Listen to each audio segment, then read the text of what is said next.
السلام علیکم آپ سبھی کو۔ آج میرا ٹاپک ہے بنی اسرائیل، یعنی کہ یہ ایک مین ٹاپک ہونا چاہیے، کیونکہ جب ہم قرآن پڑھنے بیٹھے تو ہاف آف دا قرآن ان کے ہی بارے میں، یعنی کہ ان بنی اسرائیل کی قوم کے بارے میں ہی ذکر ہوتا ہے، یعنی کہ ان کا جاننا بہت بہت امپورٹنٹ ہے،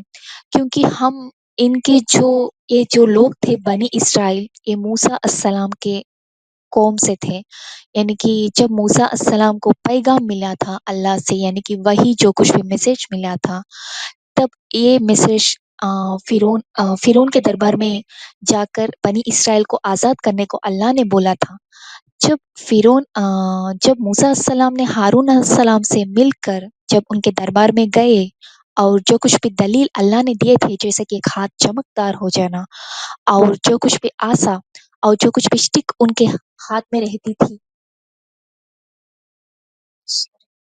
جو کچھ بھی اسٹک ان کے ہاتھ میں رہتی تھی وہ زمین پر مارنے پر سانپ بن جانا، یہ جو کچھ بھی میراکلز اللہ کی طرف سے موسیٰ السلام کو دیے گئے تھے، وہ دکھانے کے بعد بھی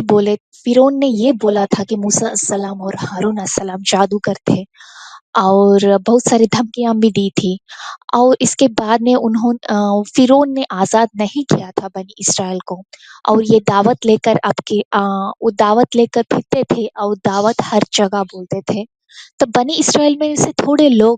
مان جاتے تھے، لیکن تھوڑے لوگ سرکش کرتے تھے، یعنی کہ یہ جو کچھ بھی بولتے تھے ان کا پورا اپوزٹ کرتے تھے، جو کچھ بھی اللہ کے نشانیاں دیکھنے پر بھی یہ اللہ کو جھٹلاتے تھے، اللہ سے نافرمان کرتے تھے۔ اسی لیے اللہ نے ہم سب کو عبرت لینے کے لیے، لیسن سیکھنے کے لیے ایک قرآن میں زیادہ سے زیادہ ذکر ان کے ہی بارے میں